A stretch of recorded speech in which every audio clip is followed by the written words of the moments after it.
So I fell on the ice, and then I was okay. It kind of hurt my leg a bit, and first 3 times today I fell on the ice. First time, I started doing the splits this way, stretched out the inside of my thigh. Then we were getting out of the car to walk here. Took one step on the parking lot and went and fell on my butt. Landed mostly on my leg, as I find out later, because you can find out later where you hit by where it hurts more later. And then I almost fell one more time, the third time, while salting the parking lot, and stretched something else anyway. So I didn't hurt myself, I'm fine, but you know, you kind of like stretch, and when you do these kind of things, it's always good to stretch out first. So naturally I haven't done it, so there I sat at the chair doing work for about 4 hours, and all of a sudden I went to stand up 5 minutes ago, and I can't flip and walk. It's not because I'm in pain, or anything's broken. It's because I'm so stiff. So here I'm trying to walk, like, geriatric times are coming. Anyway, I also can't find the gimbal. I've misplaced it in such a short time. So we're going to have to get creative here again. Give me 1 minute. You can look at the ceiling.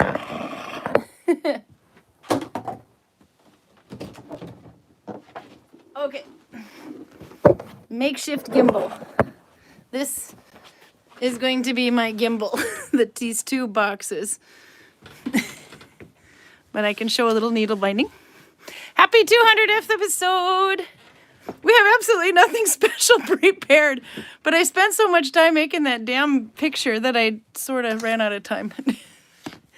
Anyhow, I'm going to put on the computer screen behind me so I can see the chat a little bit better than looking in here.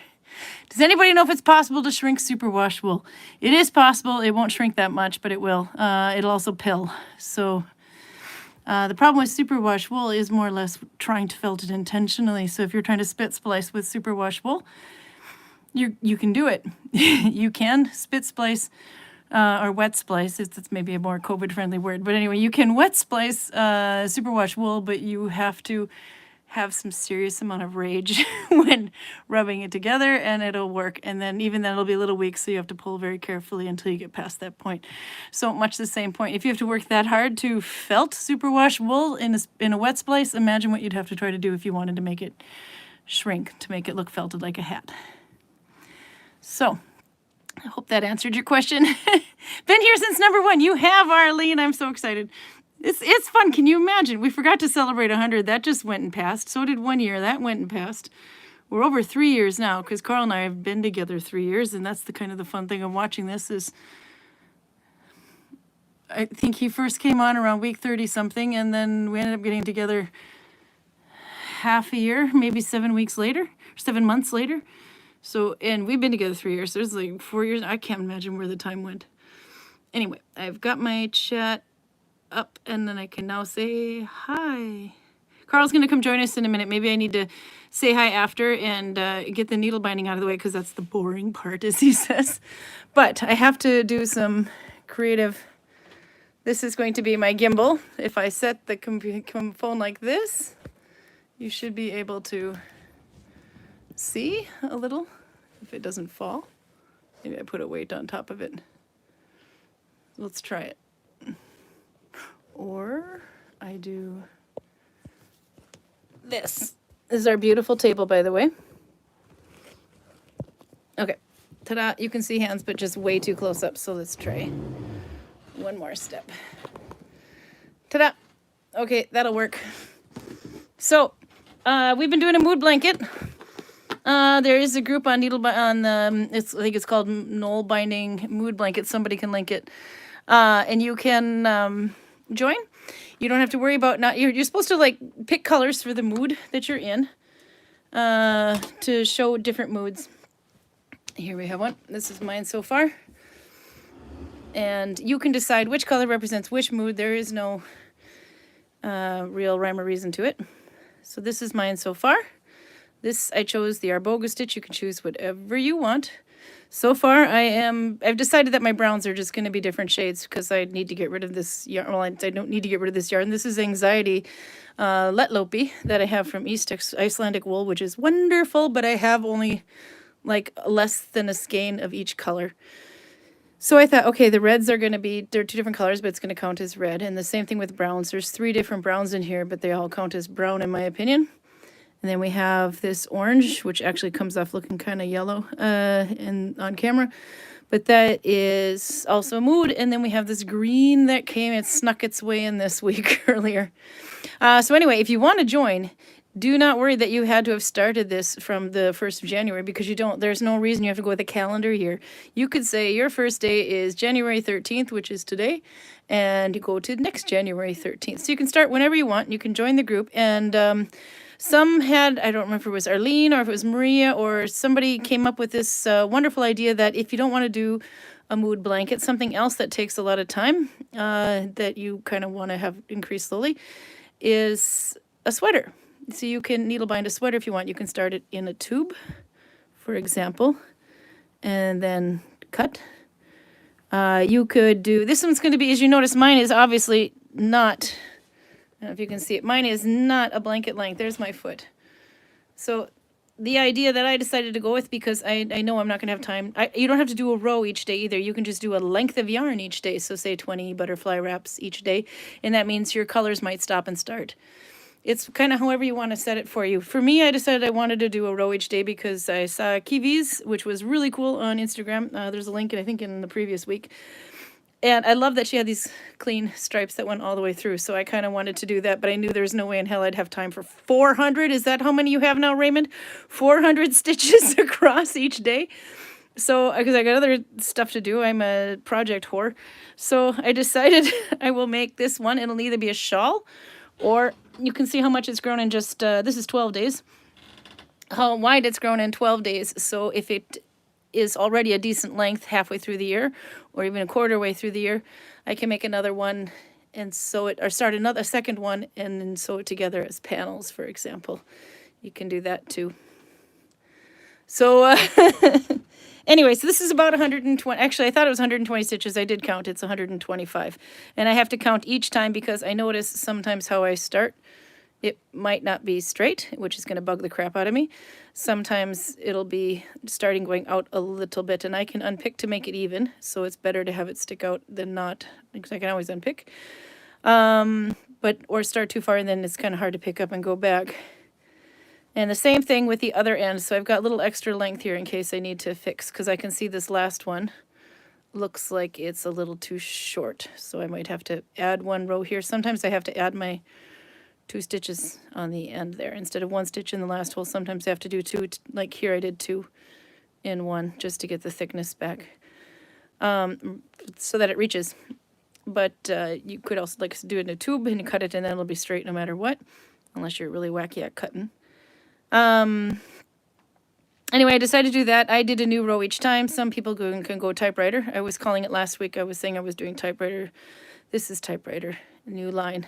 New lines. This is typewriter. When I said I didn't want to go typewriter, I was thinking the other way around because I'm all mixed up. I don't want to do like this. You can. It'll change the look of your stitch though, for example. So I wanted to have this clean stitch on one side. Oh, this is like if you worked in the round, so I wanted also the right side to be always the same. So I started a new row every time. And the back row is kind of cool because when you flip it this way, it almost looks like vertical knitting. But it's actually that way. So, but if you go one row this way and turn the work and go back, it's just like in crochet, you're going to have a different look, and you might want that look too. So however you decide, but that's why I chose to go with this one. But it turns out, okay, so here's my colors actually. I'll get to that point in a minute. Red is supposed to be stress for me because I've decided I've got a lot of those days in my moody year.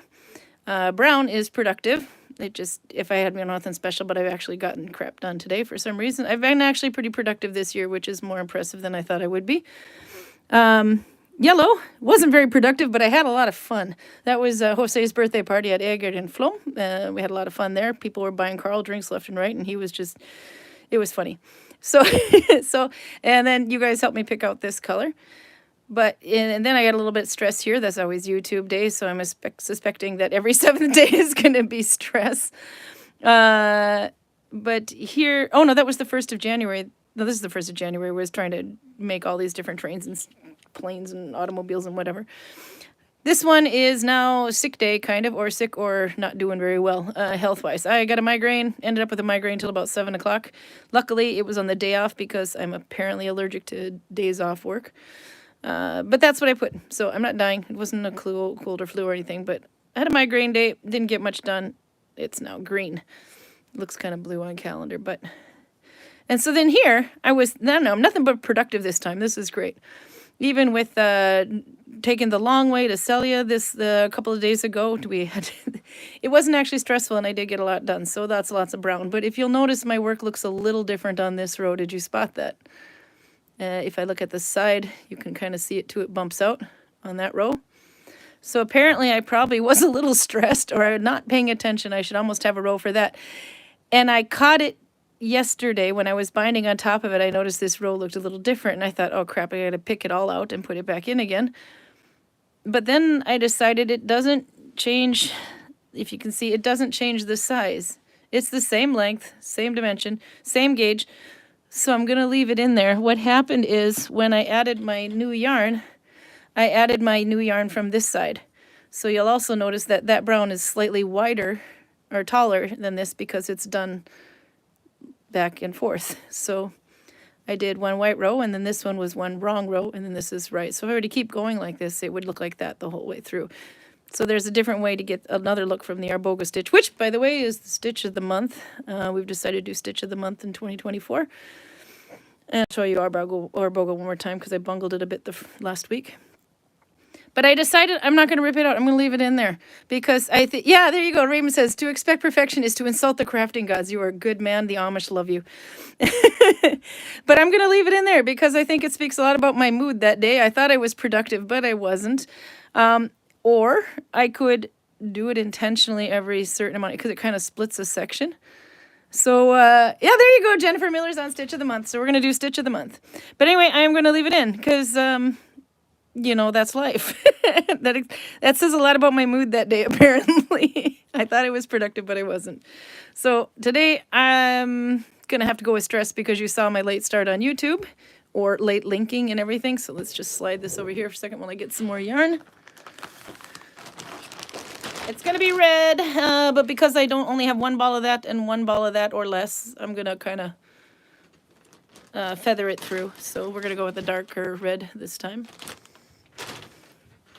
So I'll get my wraps here. See, there you go. If you forget a gimbal or a stand or something to hold your mobile phone, nothing like using boxes. So there we go. I'll start with that length. If I have too much, this yarn, it's only slightly twisted. So it's a lopey, which means lightly spun. So if I have too much, the thread will wear out. Okay, so this was our boga.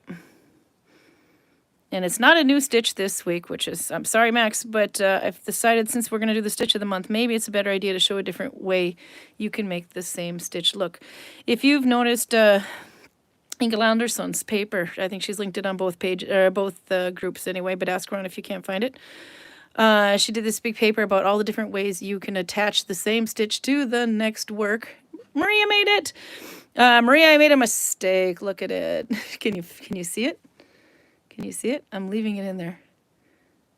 That's the mistake. Anyway, so I thought we can show the same stitch, but how it looks different, how you can make the same stitch look differently. And so Ingela did a paper on all these different ways you could connect. It's quite cool. I think the last number I don't know, I think she was she was well over 100, maybe 150 different connections. Then there's probably even more. For a boga, I need 3 loops. I'm going to start with 2. I think I figured out that was happier there for me. And then shortening it up a little bit on the back there just for fun. Then I will connect. On the end, I always connect with 2. I think that's why I decided to start with 2. But I need a 3rd loop, so I'm going to just go under everything until I have 3. There we go. And then tightening the second one up a little bit. That's after tensioning. So then I'll go in my next stitch, and this is where I bungled it last week because I wasn't thinking, I was just doing. Let's see, where is my first stitch there? So this is for loop 1, loop 2, and that's loop 3 from the back. You go behind loop 2, twist and pick up loop 3, and then go under the one on your thumb, which is loop 1, and under the leader yarn. And that is our boga. So here I'm connecting I'm just doing F1. I tried F2, it didn't look good. Same thing, go behind loop 2, pick up loop 3 from the front, and then go back down through loop 1. And this is kind of something I did with Dollarna and some other ones. I think when the loops are going vertical behind, it's easier to forget which one. And with this yarn being the color the same. So I don't know if you can see it, but there's loop 1, loop 2, let's put it on my thumb for fun. And there's loop 3 and 4. So some stitches will have the loops going that way. In this case, your third loop, or your next loop, this is 1, 2, the next loop is always on the right. If you do this one, you'll start getting like this big long loop in the back, and it'll look pleated, and it's funny. So there you go. That's what I was messing up last week. I've messed it up before on YouTube because let's remember I'm an expert, everybody. Okay, so through loop 3, which was the one on the right, and then pull through. So intentionally, I decided today to show you what it looks like when you go back and forth and back and forth. Hey, Karl, did you find yourself some beer? Because I didn't have time to go and get it. Calendar beer? Yeah, go get calendar beer. 2 of them. You need to celebrate. And a glass. And a Viking glass, nonetheless. You can't just show up with any regular beer glass. This is Viking Nalbinding. Okay, so back through 2. Go through the third one, which is the one on the right, and then forward again. And that's it. But this is all F1. So then I thought, okay, so this is F1 this way. But if I go back, or so one rat, so turn the work and go back the other way, that's where I get this little loop on the front. And I would be getting another bump here as well if I continued it. And the wrong side, if you look at that darker color, that's what the work would look like on the back. It no longer looks like these nice little arrows. You can see it this way. It looks like that. So if you wanted that look and the little bump on there, the bump ridge, then you go back, turn the work, go back. So there's your same stitch with a different look. And then for one more point of fun, I thought, what if we do our boga through the back loop instead of through the front loop? So to show on this one, this is front, F1. But what if we did B1? What if we went from behind the work? That's what B1 is. It's your next stitch, but this is F1 from the front, B1 from the back. Oddly enough, it works the same in Norwegian too. F1 foran, B1 bak. So if we did it intentionally, I only did 2 rows though, I'm not horrible, or 1 wrap around. This is our boga with a thinner yarn, so it might be a little easier to see what's going on, but technically I think this yarn is a little too thin for my gauge. So F1, pick up the second one behind the thumb, then the third, and then the first one. And the bad downside of having long needles, which I absolutely love, is that you will have to rethread it when your thread gets low. There. And then pull through. There. So that's my arboga. But I did that one through the front. I'm such an idiot. Let's do that again. Back one. Then pick up the second loop from behind. Loop on the right. There you go. Okay, now we did it right. I am totally focused here. Okay, so there we go. That was with back one. If I did back one all the time, it looks a bit like this. It's a little, so this is front, F1, and this is back one. And I also noticed the reason I don't like this yarn is because my connections are, well, my connections are making, with the back one is making like little ladder like this way, going doot, doot, doot, doot. And it doesn't do that here. But you can really see through the rows, so therefore I would go with a thicker yarn or at least needle tension. And then the other side still has that arrow type look. Almost done, Karl. It still has that arrow look like that, like in knitting. Voila!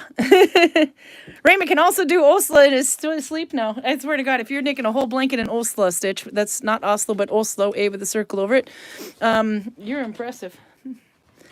And then, of course, because I got to do some embroidery, I started a new project. But we'll see if I finish it. I did too many earnest dragons now, so I'm working on that. Okay, I found a Karl. Let's tilt this up and then I can catch up on chat. Oops, sorry. I forgot the gimbal, so I have this wonderful box system. There we go.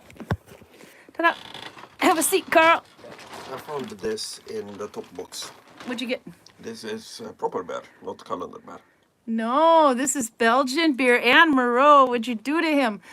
I'm sorry, Outdoor. We were gonna bring the Outdoor beer today. It was in the refrigerator, but I ran out of time getting home because I decided every single thumbnail needed to be on the thumbnail today. And it's gonna be so tiny you can't see it anyway. But for some reason, I don't know, I was possessed and on a mission from God. 10%. He's getting drunk again, people. Triple. It must be Saturday for you. Tradition Benedictine Marid Sauce. It's Abbey beer.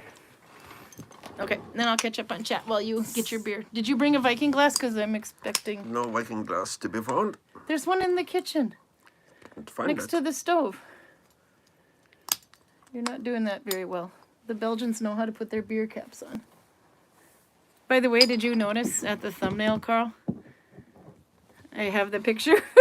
Do you want to explain that one? Why I'm licking you? You keep licking me pretty often. You rarely photograph it. But...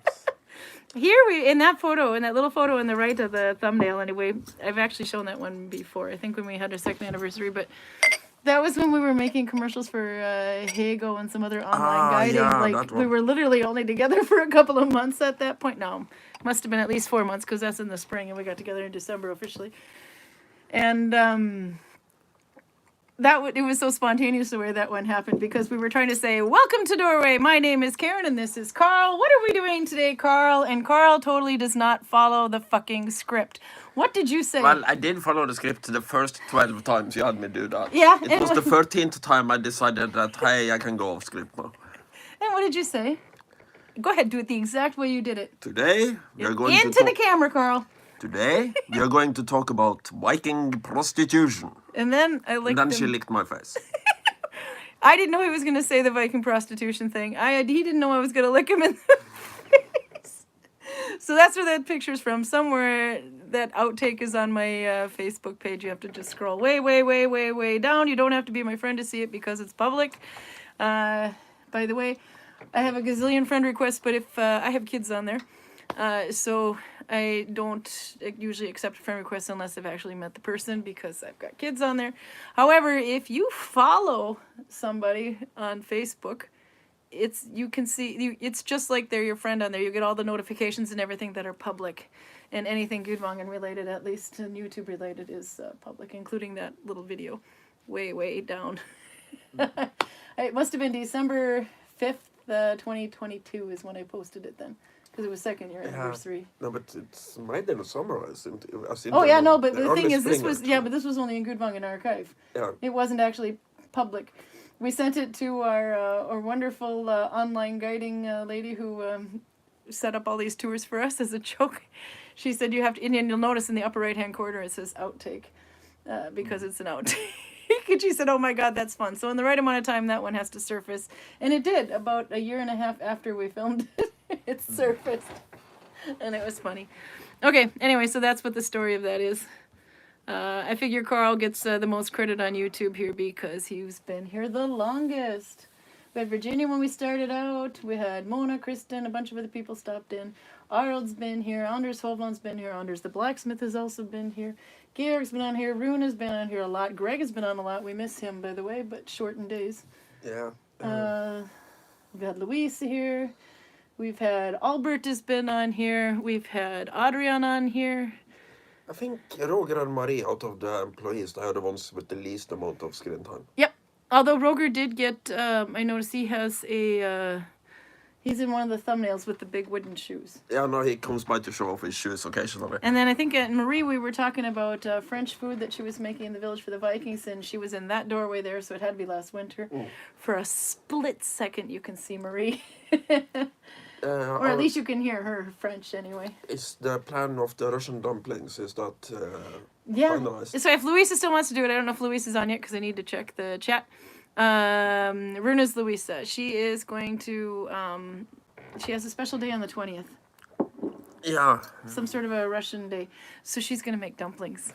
So we're gonna, if she still is up for it, we're gonna definitely have her down here. We'll buy all her ingredients and she can make us dumplings, and we'll have those on YouTube. Tried to explain it, but she was so jittery that I didn't get the entirety of it. But it's something kind of Russian fortune cookies, I think. So if you crack it open, you get a Russian? You use your dumplings to predict your future. It's like cabbage leaves in there. Oh, I hope there's no cabbage. I can't have cabbage. Could be interesting because the Polish dumplings. Okay, anyway. Okay, I gotta catch up. Bomsky Karl, just do it, says Torben. How did it go, by the way? Your beer in your not so Viking glass. This is good. This show me how. Yeah, as you were holding it up, but I didn't get to see. This tastes like happiness. Belgians win again. We're gonna have to remember to bring the Lithuanian one. That's in the refrigerator in Sharping though, and not down here. That's why we didn't have it with.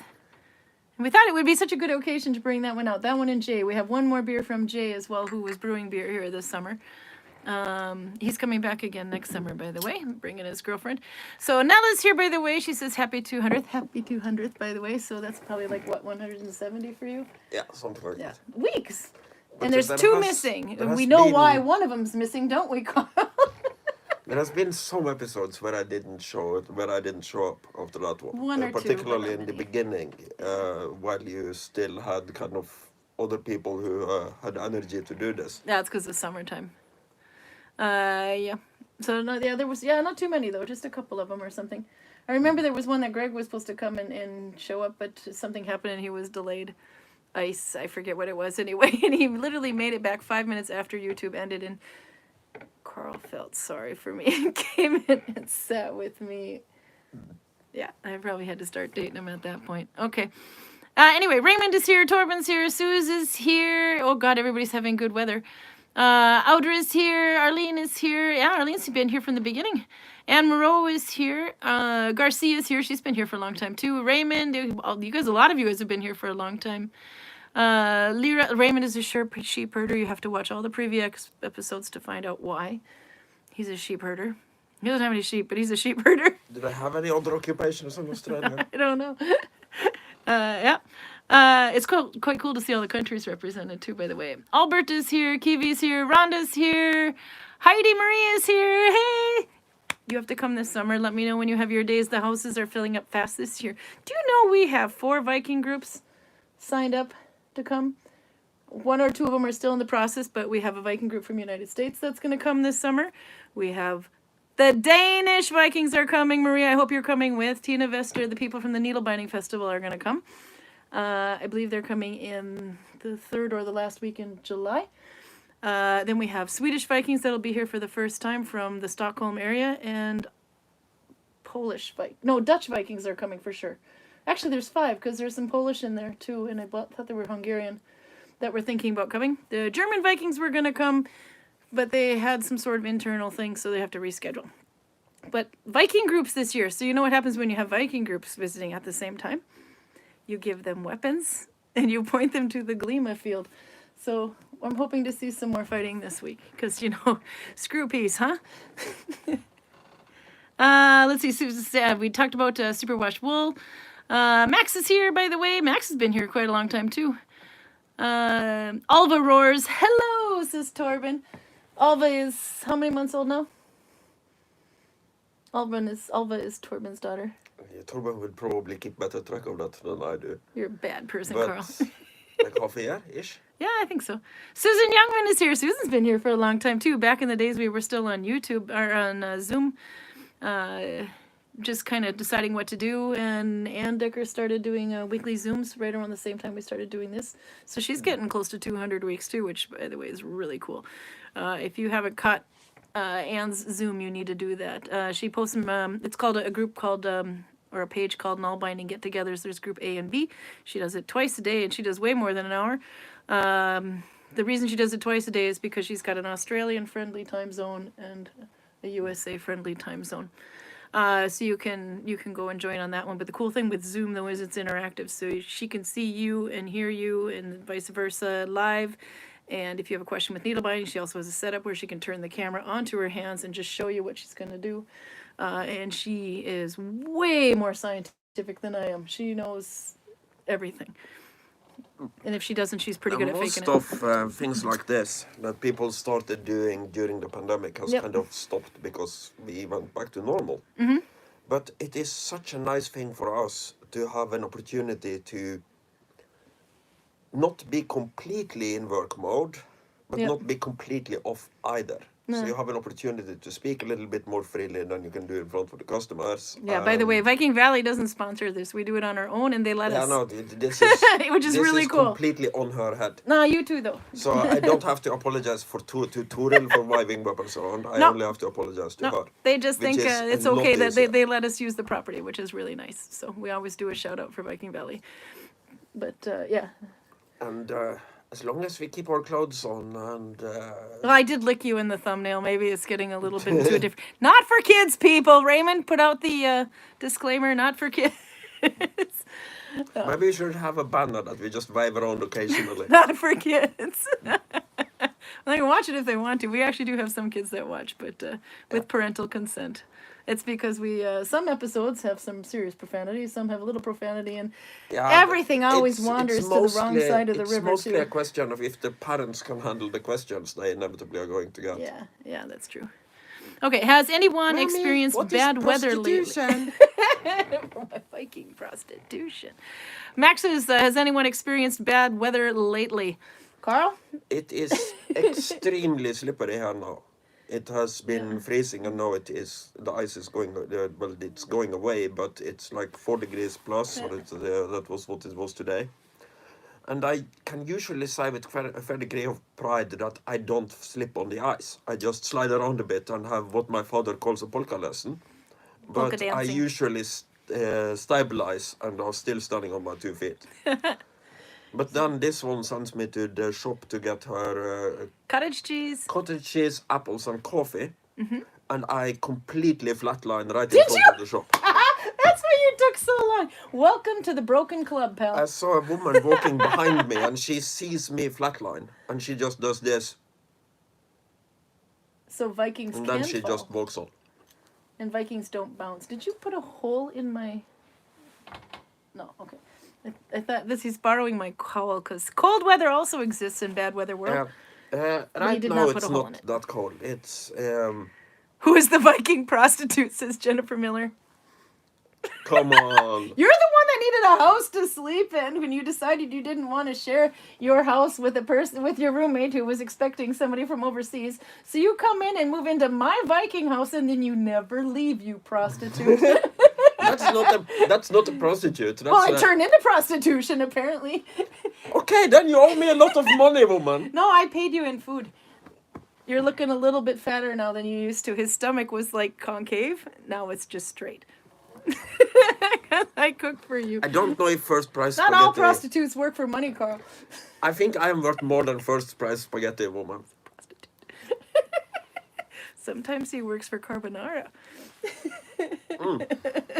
Bacon.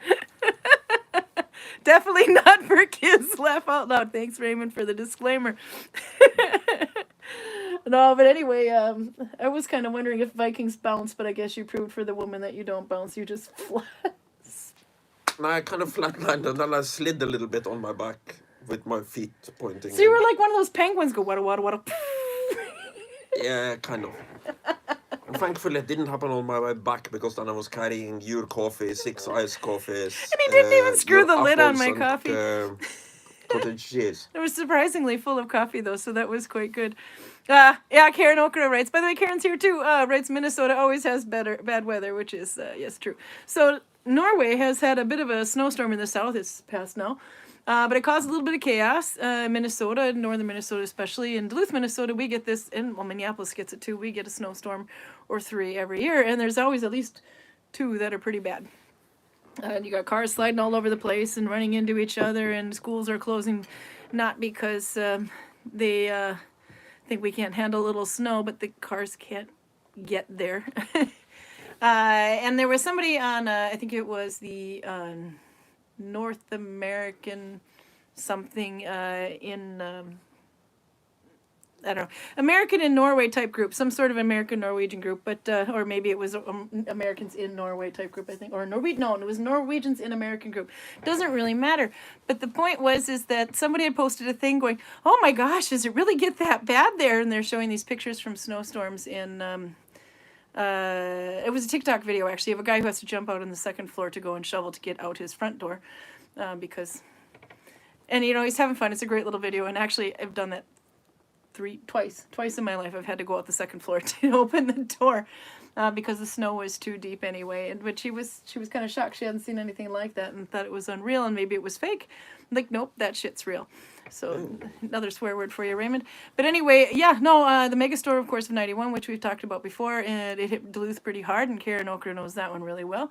But there was also one in the early '80s, I think, where if you look up Park Point in Duluth, you can see that they got pummeled. It's just like this strip of water that goes into Lake Superior, and it just got pummeled and buried under like 10 feet of snow because it drifted so much anyway. Those 2 years, the only way of getting out would be to go through the second floor window with a sled, by the way, and slide. Your megastorm in '91. What time of year was that? October, of course. It was Halloween. Yeah. Because we had a pretty big one that year too, but that was on New Year's Eve. It could, maybe, if it was the same, if it took us 3 months' time to get there, but... No, they don't just hang around in the No, mid-Atlantic. the reason is because we get the nor'easter, as you would call it, or the wind coming in from the northeast anyway, but we were expecting one storm. What we were not expecting was 2 other storms. You know the velociraptor thing? You've got the one sitting in the middle watching you, but what you don't see is the 2 coming from the side. That's what happened on Halloween. We got whacked with 3 snowstorms, and over a meter of snow was dumped in one night.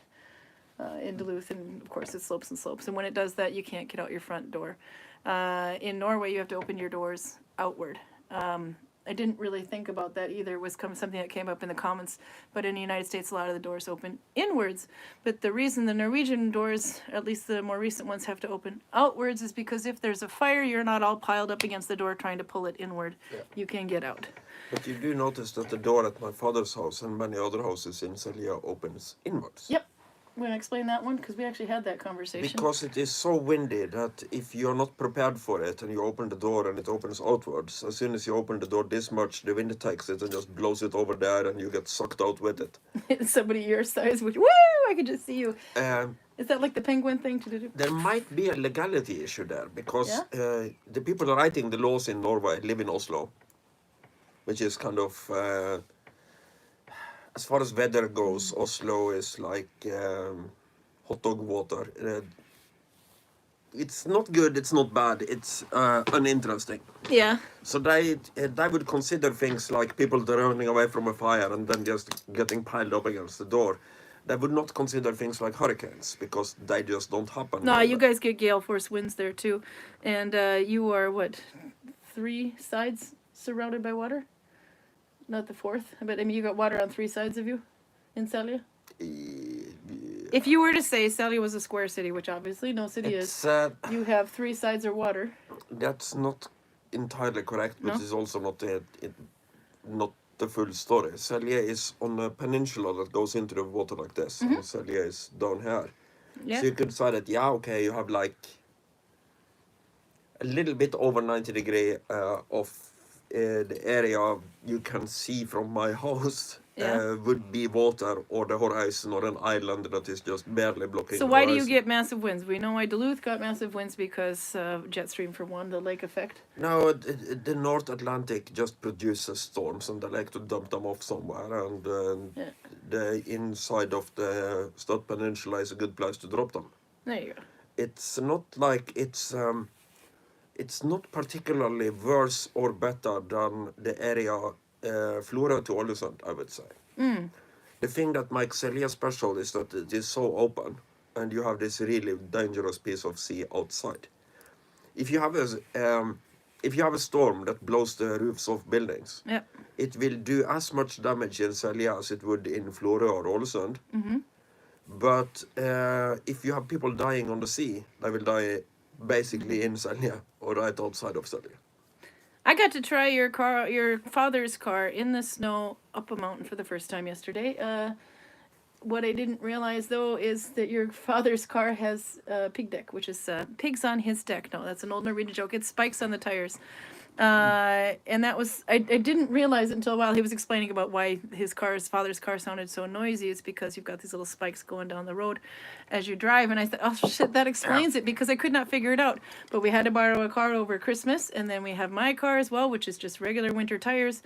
But you know, I was able to drive a little bit more towards the speed limit this time through the snow, because the car was gripping much better on the road, and I didn't realize it. And I thought, that explains everything. It was like a vacation. We need also spikes gave in you Duluth. like a big load of false confidence when we stopped the head this morning. Yeah, well, yeah, because that's right. Yeah, because we drove into the icy parking lot, because there was an ice warning, by the way, today too, or ice warning last night. There was ice warning and moderate snow. We hit the moderate snow. It was like Star Wars up on the mountain there. But then yeah, we drove through the parking lot, no problem. Had no problem like stopping, reversing, parking. Open up the car door. And that is why it took me 4 minutes to get onto YouTube today, because it took me 4 minutes to walk down the hall. I was so stiff. I gotta catch up here. Oh, and Kiwi's making the dress, was wondering how that was going. Kiwi says she's making very slow but steady process, and asks how everybody's mood blanket's going. So if you're not in that group, post it in one of the needle binding groups so we can see, but you can definitely join the group. And if you haven't started one, you think it sounds like a great idea, because Kiwi's ideas are very addicting, then you should definitely do it. Go ahead, just make it a 365-day project instead of going calendar year, if you want. Karsten and Doro are here from Germany. You guys got to come back. We miss you. Raymond says his blanket is 165 centimeters wide in Osla stitch. Osla, by the way. What the hell were you thinking? Kiwi did that too with hers. It's amazing. It's a lot of work, but it's so worth the effort. 346 stitches per row, taking about 2.5 hours each row. So every day for 2.5 hours, Raymond's getting a little bit moodier and wishing that he probably used a different color by the time he gets to the end of the row. I was having a good mood, but anyway, I was teasing him earlier for that one. Ashley's here, by the way, if I haven't said hi. Max says, my advice from your friendly neighborhood and crazy smile dog here. I don't think it's a very smart idea to go outside and to go somewhere, but it's technically too dangerous and unsafe. Stay inside. This is true. There's always some idiot that tries to drive on the road in the ice. But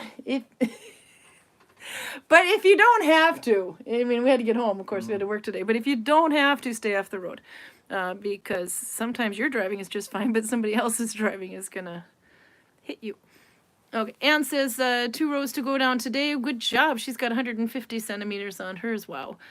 Jennifer Miller's here. Raymond said he did. He got dark gray for his tired color. Big mistake. Laugh out loud. I'm way back on the chat, by the way. Rhonda's knitting a baby blanket for her great-grandniece. Hats for the kids. And on the Pine Ridge Reservation, both in acrylic. Nalbinding in a bucket hat in Lana Loft. Oh, that's a nice yarn. Trying to finish my old stalled project, hand-spun mittens. Oh, I was looking at a couple of UFOs earlier this week that I moved closer to the couch, so they might bug me a little bit. Let's see. Yep, Raymond says I should leave my mistake in there. We went to talk about that. If you missed it, you'll have to rewind later.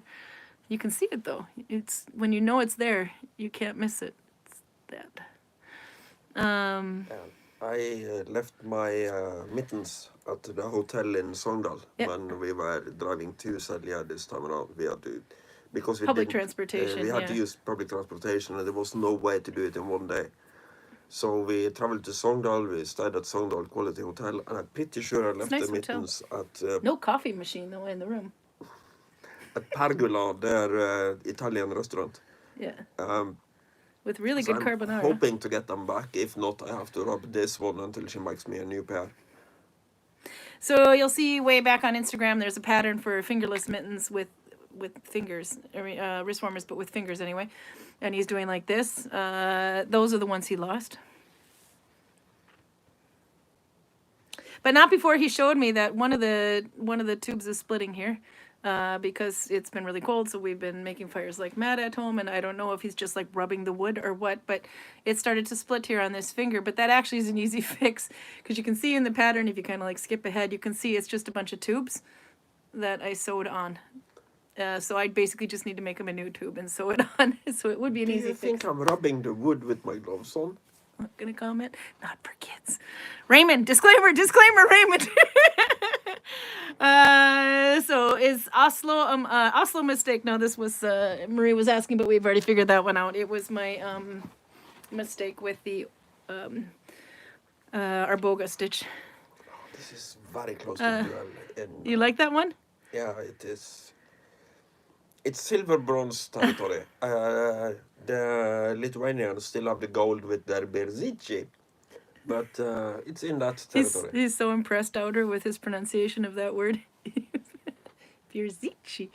Ouder had to send him a voice message so that he could learn how to pronounce it, so that he could go to Vinmonopol and say, "Do you have Bierzici?" And then they say, "How do you spell that?" And then you're screwed. By the way, Albert is drinking a new drink today. It's Liquid Death Severed Time Sparkling Water. Actually, it says sparkling water, so that could be a little bit different. No, I think you mean sparkling water. Liquid Death says, Raymond sounds like a magic potion, Albert. PJ Lightning is here, by the way. Welcome. She's been here for a while. Let's see. So Max was wondering, so what stitch would be appropriate to make gloves for the winter, especially in such terrible conditions? Any ideas? Osla. That's the time you want to use Osla, but you're always going to have to add extra length to, that is really thick. So when you're making a mitten that is like this thick around your hand, you're going to want to make it a little bit wider to compensate for that. The ones I lost in Sogndal was done with the dodecahedron stitch. No, it was not the dodecahedron stitch. You are totally channeling Regina right now. The one if she's here. Hi. You have to look that up, the dodecahedron thing, and on her. No, There's a you video. were talking about the dodecahedron and Yeah, we are actually, but it's not the yarn. It's not the stitch. It was the technique that they used. So there's this dodecahedron thing that Regina had found. Oh God, there's a link forever ago. Somebody needs to put that back up on the Nalbinding groups again or bump it. It's really good. But it's this like it looks like this kind of ball thing with nodules on it anyway. And she found a use for it with needle binding to make gloves. Not necessarily fingerless gloves, but with gloves. And it's quite a cool thing. It's a really good theory, I think, anyway. But yeah, that's where you got the dodecahedron one. This is one of the really fun remaining mysteries of archaeology. What are these things actually for? I find them all over the Roman Empire, and they don't seem to serve a function. We're going overtime today, but that's okay. They have holes in them of different sizes, and they have knobs on every corner. It's even a meme about them. Is there? It's one Roman holds up one of these and says, "I just made this. It's for," and the other one says, "It's self-explanatory. You don't need to explain." It's not self-explanatory. I mean, some people think you can channel aliens with it. But it would probably have been completely self-explanatory for a Roman. Yeah, I suppose. But we nowadays have no idea. There is a story I heard that goes to Viking finds. Archaeologists are digging up a Viking grave on a farm in Norway. And they are taking everything to the barn and putting it out on one of these white tables. Yeah. And I have a small knife that kind of curves back on itself like this. Yep. And then there is a little chain in on the back of it, and it has a little extra knife blade that is not parallel, but on a kind of oblique angle out from the first. And they're just putting it there, and they're scratching their heads and going back and forth. What the hell is that? What do you use it for? Why do you have two knives on a small piece of chain? Yeah. And then the son of the farmer, a kid in his, not even 10 years old, basically goes in and says, "Oh, the Vikings had those too?" So it turns out it works as a saw. When you cut thin metal plates, you put it on top and then you pull on the chain and it kind of chews its way through the plate like this. Yeah. And archaeologists, not being the most practical of people at the best of times, have obviously never seen them before. In the archaeologist's defense, neither have I, but apparently the son of this farmer was involved in putting tin roofs on the buildings. This is a bit like when Valentine from France comes to the Viking village and we're trying to open a can after hours because the Vikings didn't have canned food or a tin. So we pull out this, United States, you see these too. One of those can openers that you just like a tongue, you kind of push it together and then you spin, spin, spin, and it goes around the can and the thing pops off. So Valentine's job, we were doing some sort of communal food or whatever, was to open a can of corn because that's Viking, and he said, It's American. what the hell? How do you use this thing? And we had to teach him how to use a can because he'd never seen one of those twist can openers before. Not even like the old ones that are just metal, but the one with the proper handles that you see in the store. And it wasn't just him. Didn't Louisa from Russia have the same I was problem? about to say that's not. It's not unique. How the hell are they opening cans in Russia and in France? Well, I was making a joke when I told Louisa. So in Russia, you just take a big bayonet and smash it into the can and wiggle it back and forth. And she goes, "Yes, if bayonet is knife, that is correct." Anyway, so I thought that was kind of fun. Okay, way back on time here. We'll go over time. What the hell? It's we were late and it's 200 and Karl wants to have another beer, I'm sure. 10% on that one. Are you feeling 10% now? Do you want me to drink another one of this? It's up to you if you want to have two of them. It's 200. You got to celebrate. Let's see. But yeah, no, you can do his other stitches than Oslo stitch for needle binding. You can just use regular Oslo stitch if you want to, and then make it really big and then felt it. And then it'll be really tight too. Another one, if you want to stick with the Finnish family, would be Broden. The wrist warmers, the finger gloves that I made for you were in Finnish 2+2, but they're still quite thin. Is because the yarn I used was about that thick. A little bit thinner than this actually. It was called Nordlys, which means Northern Lights yarn. And it was a tweed. But that one I used Finnish 2+2. But the thing is, if I made it too thick, you would have like this big thickness between your fingers. So... Because in my line of work I have to guide and I use my fingers basically to express concepts. And I have to throw axes, which requires my fingers. I have to do archery, which obviously requires my fingers. So I can't use mitten, something that basically just has a thumb and then a pocket for these fingers. I have to have some kind of So he's the glove reason, thingy. he's actually the reason that, he didn't know it at the time though anyway, but the reason that I made that pattern or that stitch along was because I could see that he needed them. But he didn't know it at the time because I thought if they turn out, I'll give them to him, but I wasn't sure they were going to turn out because the whole thing was just a concept I had in my head. Why can't you just do tubes and attach it, etc. And it worked out great. And then he got him and he was very surprised. That's on YouTube actually. It was before we were together, so that's got to be somewhere in the first year. I remember Probably in winter of posing 2020. with them like this 2020, 2021. before I got them. Yep, I made you pose them. You couldn't have them if I didn't get a picture. And yeah. There's one of the thumbnails on YouTube, I believe, is one of these. Is the same one. That's the week that he got those gloves, and he was been wearing them I ever get them since. back from the hotel, but I'm not really that optimistic. No, I think I don't know. They look like garbage because It looks like something a hobo left. they're in like really your, ragged, and then he put expensive regular restaurant. wrist warmers on top of them in order to get them a little bit thicker. So, but because they were falling apart, they might have just thought it was a rag.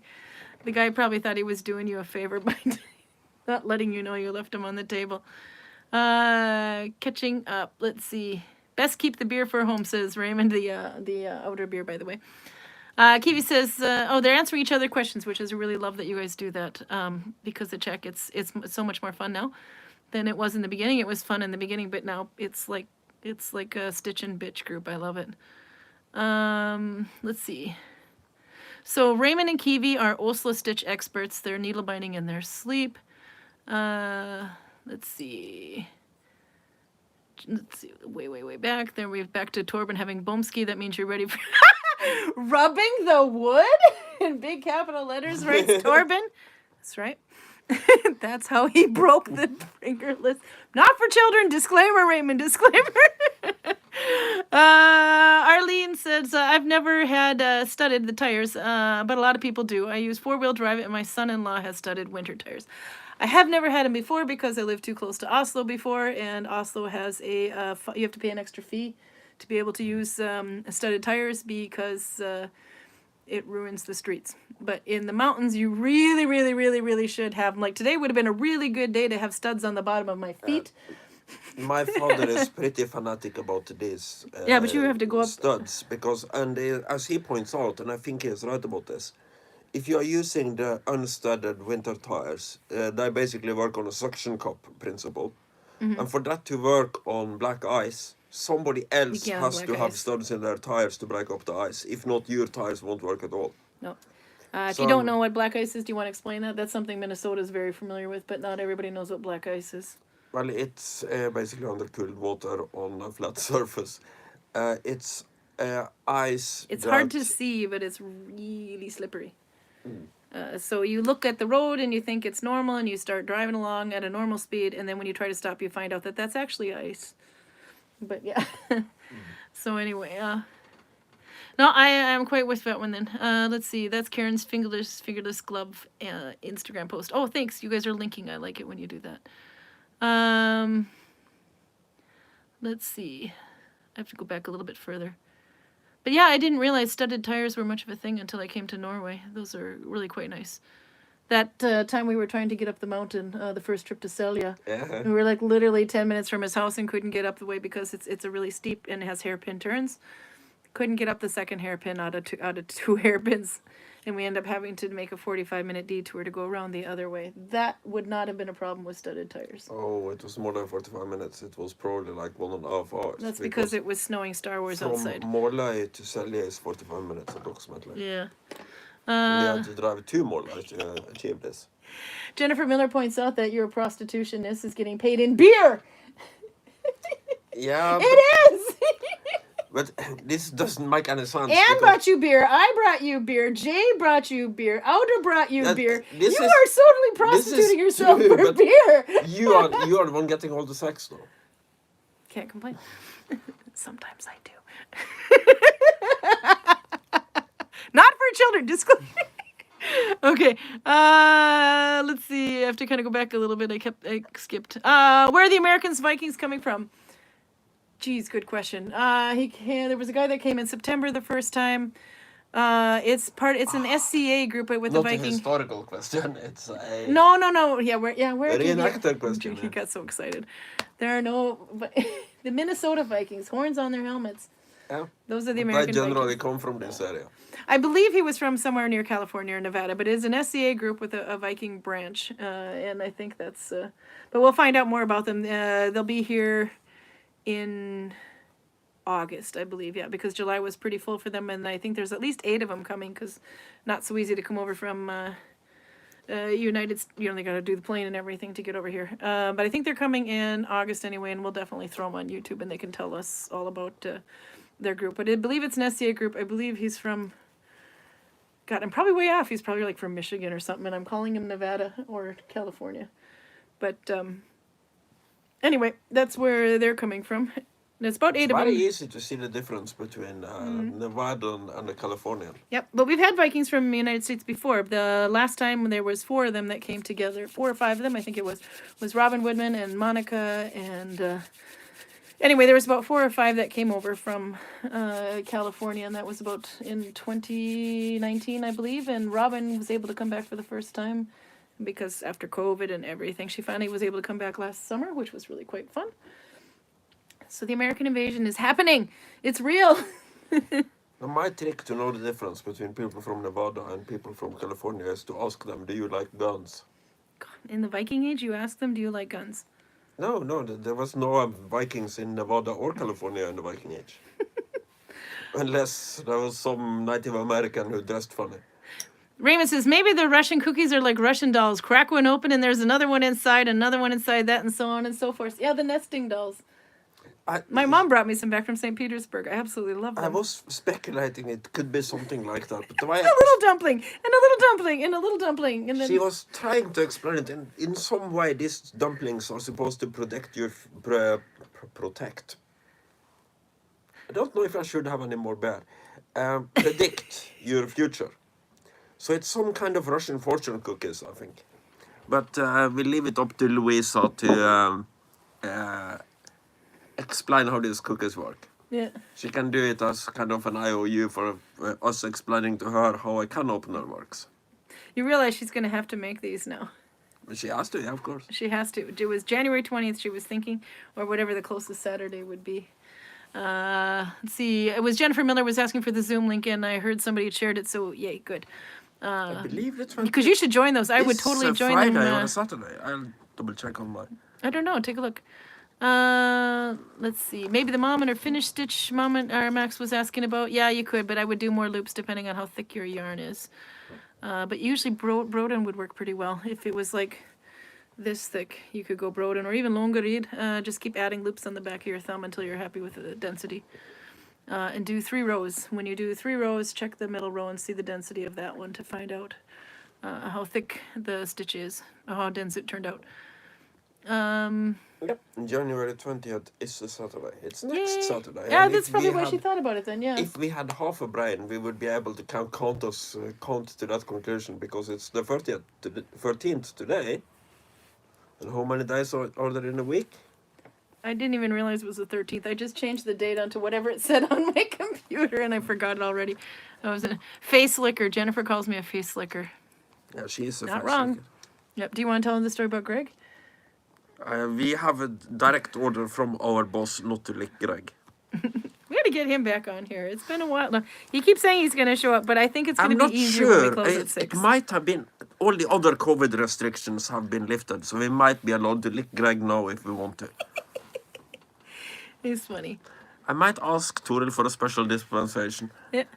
But, There's Maria saying we brought the channel with us to Denmark. Oh, yeah. YouTube travels.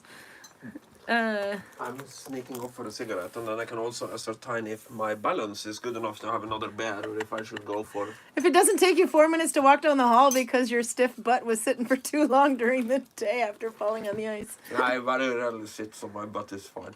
No, he doesn't. All right. Let's see. I'm going to go to more recent chat here. Raymond says today is the 14th, or at least for the last 2 hours. Yeah, he's upside down. Let's see. Then I got to go back further, catch up on things here. There was some needle binding in there too. But yeah, the YouTube, the Zoom link is really good. Yeah, if it's not on the YouTube, I need to put it. I should do that. Get her needle binding get together written on the YouTube description. I realized it wasn't there. I've got Maria Hill's advent calendar for needle binding on there. It's linked. And then of course the Zoom tours that Karl and I do every once in a while is linked on there as well, or at least how to book a tour. Cleats for tires. But yeah, she usually would join. Usually I join the B. I think it's B get together. Because it's about 4 o'clock my time in the afternoon, or 3, and it's on a Sunday. I haven't been able to join in a while because I'm still on work hours at that time, so I can't. But I could stay up until 2 a.m. and join the Australians. Let's see. But it's really quite nice to do anyway. And sometimes it's completely null binding on topic. Sometimes it gets off. But she's got so... The other thing, too, is with Zoom is she's got her...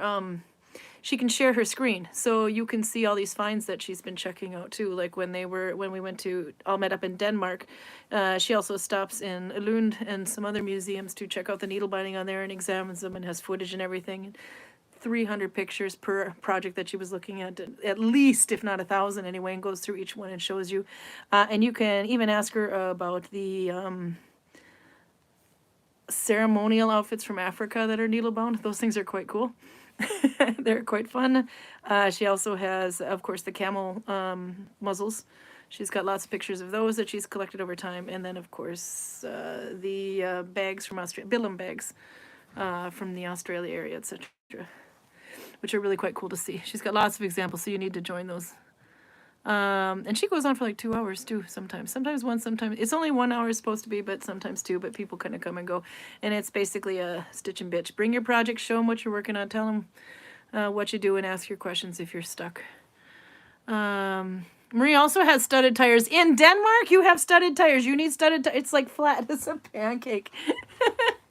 No, I guess you get the ice too, though. And dubdäck in Swedish. I didn't know that. Pig deck. So the joke goes, if you haven't heard it, pig deck, which is studded tires.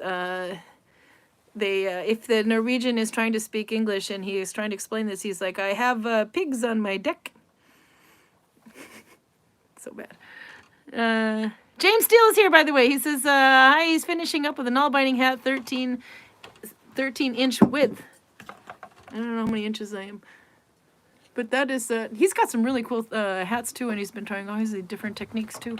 There was one lady who posted, oh, please tell me her name, on, I think it was on the regular Nalbinding or Nalbinding International or both of it, but she had a color change.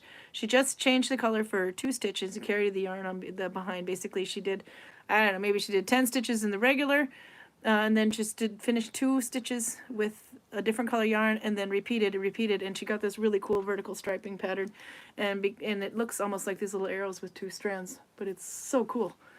One of the coolest things I've seen. And then you've got a Den of a Nullbound Tiger on Instagram, but she's been posting also in the Facebook groups with a crap ton of freeform needle binding, which you should see. She's starting to use the line work, etc. Are you? Did you get your one more beer? Yes, and I decided to go for one of the calendar bears instead of a strong one. Ah, but you got a decent one, but a normal one. Yeah.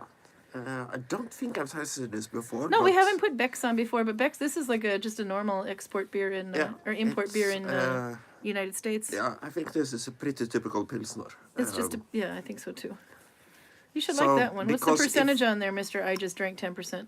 For 4.6. Okay. So normal. You're okay, yeah. And that's the reason I took it, because if I had another one of these, you would be degraded from girlfriend to babysitter for the rest of the evening. Bremen, isn't that where Holger's from? No, Bremen, Holger is Germany? from Berlin. Berlin. Oh, that's right. No, but I'm interested to see what you think about that one. At least a lot of Americans, you can get that beer, so you can see what they think. But yeah, no, you had to have some regular beers on there too. Okay, let's see. We got some more. Back to the rubbing wood. Rubbing wood is not for kids. I'm trying to fix a problem with my jumper, says PJ, that I'm making on a knitting machine, and somehow managed to do 100 rows too many on the panel, and I was wondering why the wool was running out so fast. You could, maybe if you cut it up the front, you have to, of course, steek it, but you could cut up the front if it's wide, if it's 100 wide. And then you could have one of those cardigans that kind of hang long in the front. It could be a happy accident. That would work. Let's see. Lyra is making a hat for her boyfriend in Oslo right now. Every time I think it's time to close the needle, it needs more rows. Yep, but it's so nice. It's so nice. Audra says, if I bring Bierzicu, and you have to look in the chat to see how that's spelled, Bierzici to Karl, can I stay in the Viking village in July? Tell me what days you're coming, because there's 2.5 weeks that we're fully booked. But the end of July and the beginning of July have availability still. I will have the chieftain go to England or something. And then you can sleep in the chieftain's hall. There's a couple beds in there. The second story, so there's 2 bunk beds in there, and they're double bunk beds, which is fine. The first one is just fine, normal bed height. That's great. But if you need to get to the second story, it's a tall house, so it's way up there. I'm not a big fan of corruption normally, but I'll make an exception here. Send me your dates immediately. I have good contact with the freeman responsible, so I'm pretty sure we can arrange something. Prostitute, I tell you, he's a prostitute. Don't rub the wood, Karl. Okay. Let's see. She means beer, not bear. Yeah, no, not drinking any beer. But I notice a lot of Norwegians like to pronounce beer like bear. And because you think there is a difference. There's a difference between beer and bear. There really isn't. You just have to pay attention to context. What about a bare-naked bear drinking beer? Yeah, it should be done more often. And then you got raiding and riding. So you got bare-naked bears drinking beer. Bare-naked bears drinking beer while riding to a raid. Mm-hmm. Something like that. Okay, PJ says this is why most needle binding needles are listed as bodkins and assumed to be fastenings for clothes.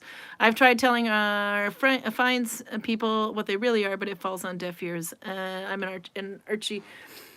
Yeah, no, I get that. We have the tapestries hanging in the chieftain's hall are also hanging on pins that look like these. But yep. The first time I think I've heard the word bodkin used in a context that isn't arrows. Oh, no, it's a sewing knitting term too. Yeah, but in the context of arrows, it means an arrow that is very narrow and sharp, as in pointy, with no edges. A hunting arrow is like this, and a bodkin arrow is flat, kind of shaped like a pencil Yeah. and designed to punch through armor. Yeah. By the way, Kiwi answers Max and says, I choose a stitch depending on the yarn you're planning on using. That is a very, very, very important tip, by the way, because you can see what my arboga looks like with this yarn. And then if you go thinner, you can see the difference isn't too much by appearance, but all of a sudden it looks much, much, much more loose. So while I could get away with using this one for mittens, thumb tensioned, this one I could definitely not do thumb tensioned. Even if it was F1 instead of B1. It's too thin. So take your yarn into consideration. Make a little sample. Make just like a little tube. Do about 3-4 rows and then check the density in the middle of on the third and fourth, or the middle 2 rows to see. Musicians. Raymond says Telemark could work for that, Max, as a result. Resulting stitch is nice and flat. Yes, it is. Telemark and Dalby would both work for that. Musicians. Sorry, yeah? Sound technicians. Fishermen and needlebinders are people who can hold a whole conversation in my language without me understanding a single lick of what the hell they're talking I so about. love it when you're not smart. Oh, I'm smart. I'm just not knowledgeable in this particular subject. We could totally talk over his head. How's your bodkin? Let's see. The book, yes, Erica Thornia said in her book, archaeologists, lovely people don't knit. Ah! Sorry, dying. And Coloradans, black ice is everywhere here. Oh yeah, definitely in Colorado too. Black ice is awful in Kentucky. Oh, I can imagine. Kentucky's got mountains too. Nearby, at least. Arlene says they get, oh, of course, in Winnipeg they get black ice as well because of the open prairies. We occasionally misunderstand each other because, well, English isn't my first language and she speaks the Minnesotan version of English. Yep. So she was complaining Yeah. about all the problems she had with black ice in Minnesota. And I, for the longest time, thought she said black guys. That is black eyes. No, I'm not talking about the black guys in Minnesota. No, We I like wouldn't- them up there. I wouldn't think there was enough of them to cause a problem. No, up that's there, why we but- like them. They're so cool. We need more. Okay. Maria, by the way, says she says that as well. She calls it Star Wars snow. It does. It looks like Christmas snow, I guess, too. You could call it big flakes. Flipping through here a bit quick. People are jealous of Raymond's weather. We had a guy here from Turkey who thought, laughed when I said -3 was balmy. PJ says, I intend to null-bind the cuffs and the collar on my knitted jumper, but I would like to finish it this winter. So I'm using the machine for most of it. I did get a knitting machine from Tamara. You remember the first tourists we I had need to today, try. the ones that you thought were Australian? Yeah, they were actually Irish. Yep. Yep, I They was were corrected. very, very Irish. Did you see me writing question mark? Because I don't know, I didn't. I just English speaking, but apparently I started a huge debate. No, they were from villages and towns that had been raided by Vikings, so I'm sure they're not Australian. They've been righted by Vikings. So Maria just bought 2 Yep, USB little microscopes. Those would be Irishman. so cool. Knitted cuffs on null-bound mittens. Yes, actually, I've done that. I made sweaters for my kids once, little cardigans. And you can do because you get the ribbons, the ribbing is quite nice. If you do knit 1, purl 1, knit 1, purl 1, or knit 2, purl 2, depending on the tightness of the rib. If you don't knit, that sounded strange to you, but if you do knit, you know what I meant. But yeah, you could either pick up and do that, or you could cast on what you need for the ribbing, the length you need, and do the ribbing, double it over and fold it over, or just keep it single, whatever. So, and then you could actually whip stitch it onto, or some sort of a way to attach it, and it's really quite nice. You can do a ribbing effect with needle binding by doing 1 row through going vertically though, not this way around, so you'd have to kind of measure that way and sew it together.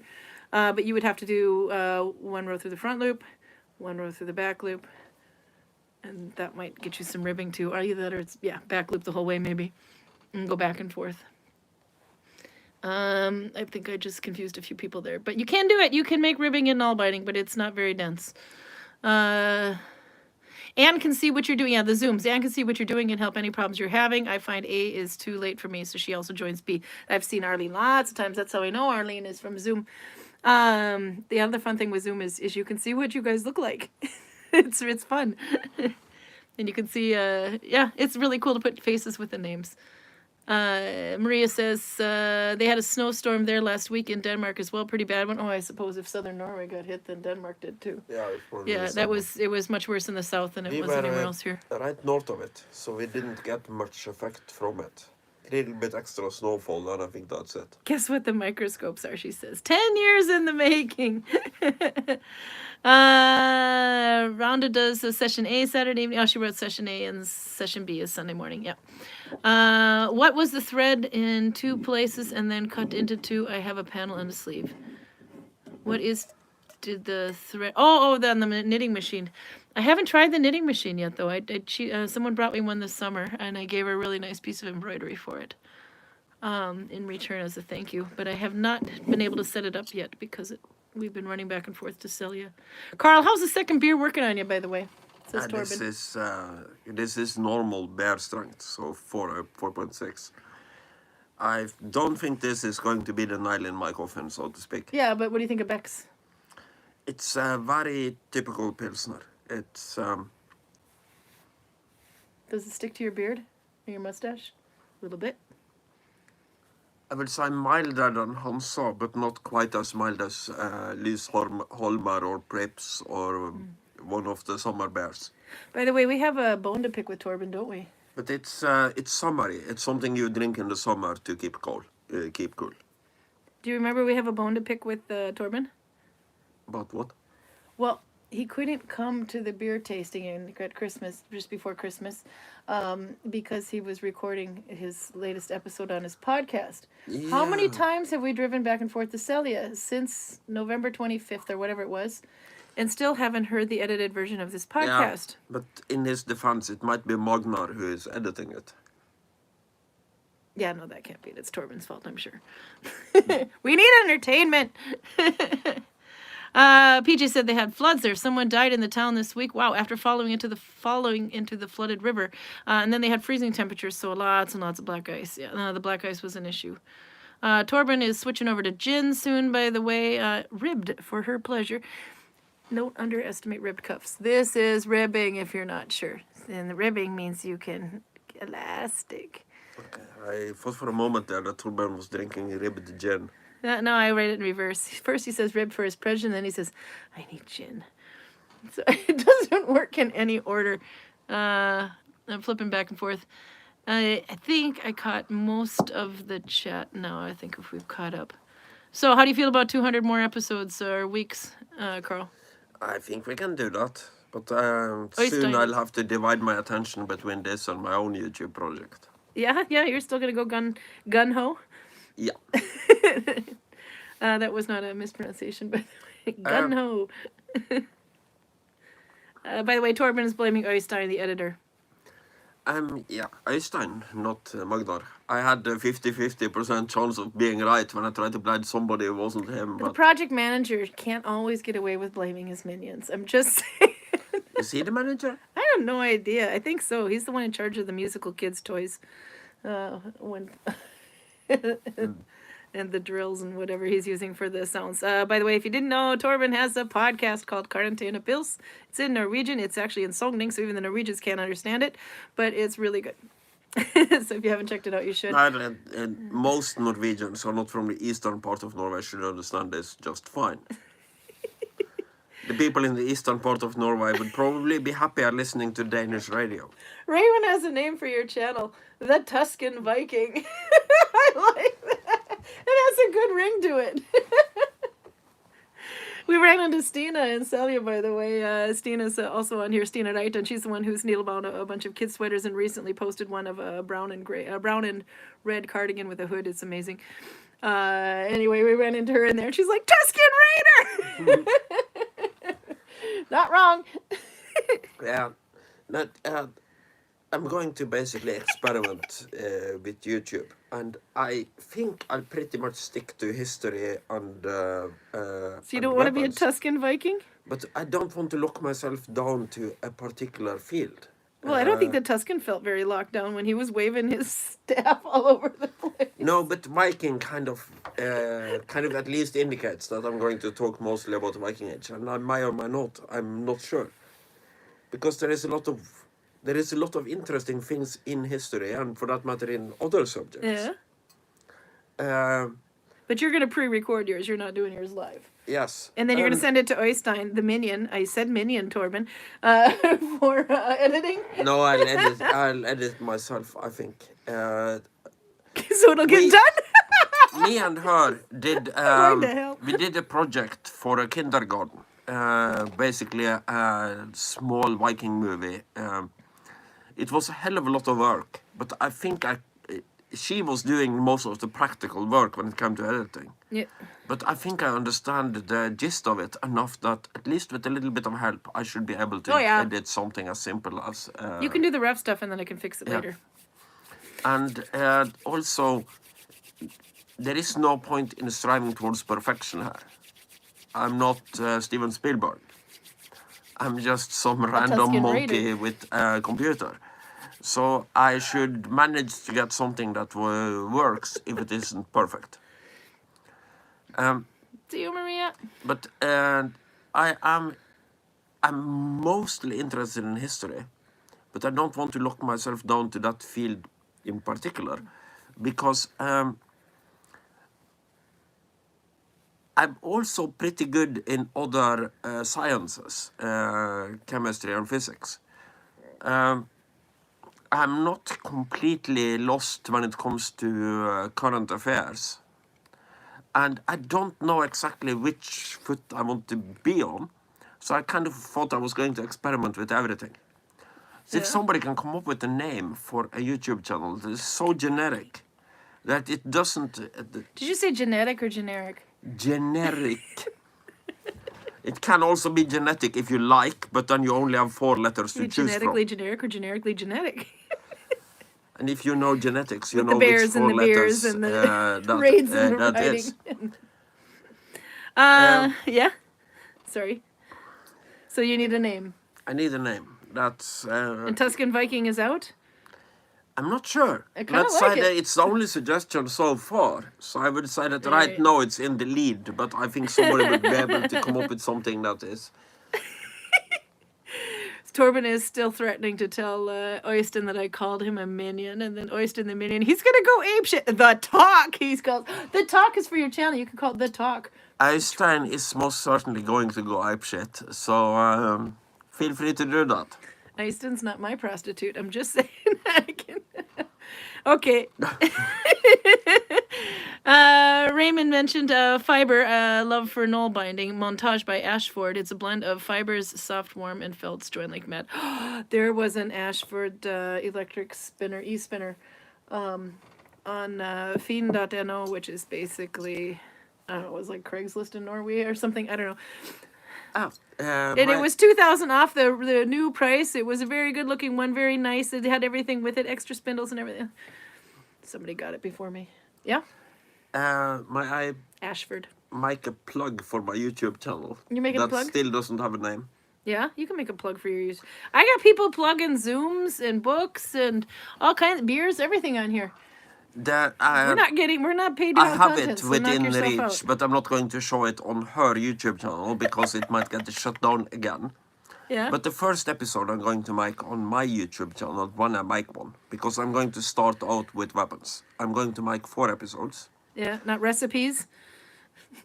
Not directly. If I'm going to give a recipe, I'm going to be so oblique about it that you have to kind of pay attention to the background. Yeah. But I'm going to make an episode about the Le Fouché revolver, the Kongsberg chamber loader, the Kongsberg rolling block chamber loader, and one about edged weapons from this time period. There will be different ones. The Remington bayonets that Kongsberg made, the Krag bayonets that Kongsberg made, and the sabers that Kongsberg made. I think. But at least the first 2, for certain, is going to be the Le Fouché and the chamber loader. Okay, I just have to say, I finished my stressed mood row. Da-da-da. But I'm not feeling very stressed anymore. Is that bad? I did use the right way. Today, woman? Well, I was a little stressed getting started. But But you've been completely apathetic all day, woman. I know. I think I need to have I reject my mood swing. But I'm not ripping it out. I was a little stressed for a little while to try to get everything. Okay. Sometimes the mood blanket lies. No. Okay. Raymond suggested the Bear Bear Rating Raider. The Bear Rating Raider. No beer. BBRR. BBRR. For short. Torben says Oysten will track you down and tell you all he knows about Volvos. It's okay. I'll be talking about bodkids and he won't even know it's not the same subject. There we go. Okay.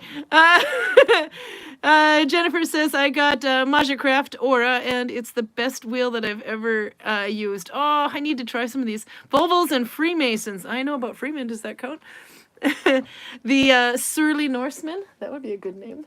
You're a little surly. There were some Spanish people in the store today, and I called him Carlito.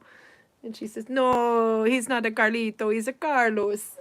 Because she also agreed that you're not Norwegian enough if you don't have blonde hair. Yes, because I would like to make Spanish people the judges of that. Anne said she was down, but feeling much better now. What color shall I take for today? That's the thing. I didn't, because the green, I had a migraine until 7 o'clock, so that actually was quite correct. But then there was a couple of days ago, we were on the way to get to Celia. He didn't order bus tickets or a hotel room until 20 minutes before we had to go. It's not necessary. So no, but it was fine. We did that. We got it all sorted and everything. And I was thinking maybe I should use a little stress, but there wasn't any really rushing.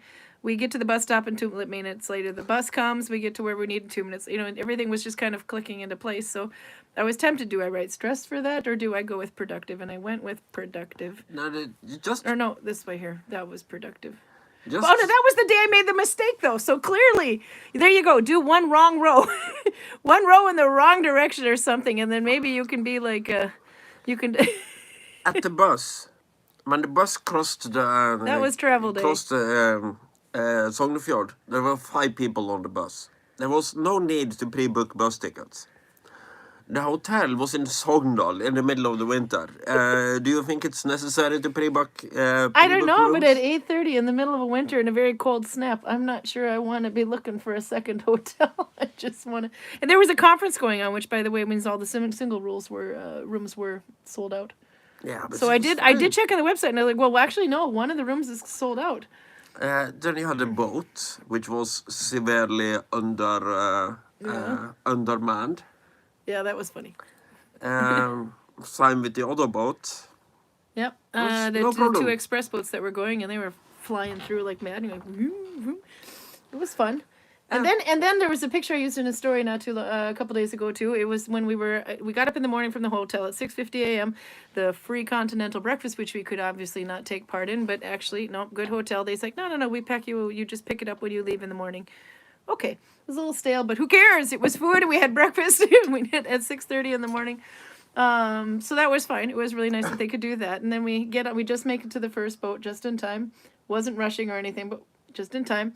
And then it takes us and drops us off at one place where we're supposed to switch boats. There is absolutely nothing for as far as the eye can see except for one bus going in the wrong direction and nothing else except for this really fuzzy looking frosty thing that Karl's like, touch it with your tongue, I dare you. And then, so I take a picture of it, and then, of course, there's this, because there was supposed to be, you're just waiting in the middle of nowhere, and then suddenly this boat goes zoom, and you hop on it. For the people who know the local terrain, the place she's talking about is Reykjadalsvik. Reykjadalsvik, yeah, not to be confused with Reykjavik, Iceland. No. Reykjadalsvik. There is more to do in Reykjavik, Iceland. I did take the photo. It says Reykjadalsvik. They might have an open, warm waiting room, and that's it. Yeah. That's all they have. All right, yeah, there was nothing there. There was nothing there. You're just kind of waiting. And because the boat moves so fast, and you don't see it, all of a sudden it's just there. Get on. It's as it pulls up, the platform is like this. It barely hits the dock, and it goes boom, and you're supposed to board it while the dock is doing this off the platform. You get on it, and no sooner do you step your second foot onto the boat that it goes like this, and the boat starts moving. Like they are not, they mean serious business, those boats. Yeah, they're quick. But it's also kind of Carlito, tiny fascinating Karl. that she thinks that 22 knots is light speed.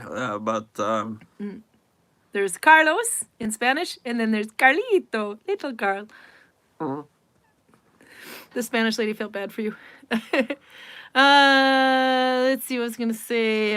Raymond said the choice of color is a cathartic process. It is absolutely cathartic. So, anyway, choosing the color was a really good thing. So, today was a stressful day. As you can see, I'm very stressed. No.